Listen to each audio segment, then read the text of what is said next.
కలియుగ ప్రత్యక్ష దైవమైన శ్రీ వెంకటేశ్వర స్వామి వారి పాదాల వద్ద హోటల్స్ వ్యాపారం నడుపుతూ ఉన్న తమకు south India hotels and restaurants association తరపున జీవితకాల సాఫల్య పురస్కారం అందుకోవడం చాలా సంతోషకరంగా ఉందని బ్లిస్ తాజ్ విక్రమ్ హోటల్స్ అధినేత మబ్బు సూర్యనారాయణ రెడ్డి తెలిపారు.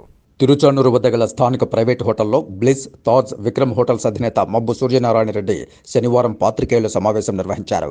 ఈ సందర్భంగా ఆయన మాట్లాడుతూ south India hotels and restaurants association ఆధ్వర్యంలో జనవరి 21వ తేదీన విశాఖపట్నం నగరంలో ఒక ప్రైవేట్ 5-స్టార్ హోటల్లో జీవిత సాఫల్య పురస్కారం అవార్డు అందుకున్నానని తెలియజేశారు.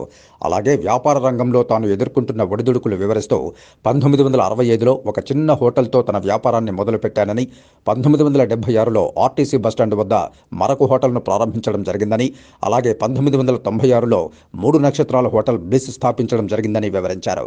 తమ వ్యాపార సేవలను గుర్తించి 7 పర్యాయాలు ఆంధ్రప్రదేశ్ ప్రభుత్వం వారిచే బెస్ట్ 3-స్టార్ హోటల్ అవార్డు అందుకోవడం జరిగిందని అన్నారు. అలాగే వ్యాపారంతో పాటుగా మబ్బు సూర్యనారాయణ రెడ్డి చారిటబుల్ ట్రస్ట్ ద్వారా ఎన్నో సామాజిక కార్యక్రమాలు నిర్వహించామని తెలియజేశారు.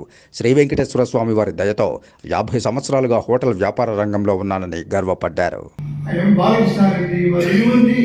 ఇంజనీరింగ్ చదివించి అప్పట్లో ఇంజనీరింగ్ చదివి వాళ్ళు ఫారిన్ పోకూడదనే ఉద్దేశంతో నాతో పాటే వాళ్ళు కూడా వ్యాపార రంగంలో హోటల్ రంగంలోనే వాళ్ళు ఇద్దరిని నాతో పాటే ఉంచుకొని వారితో పాటు నేను అంచెలంచెలుగా అభివృద్ధి చేస్తూ ఉన్నాము ఆ వ్యాపారాన్ని.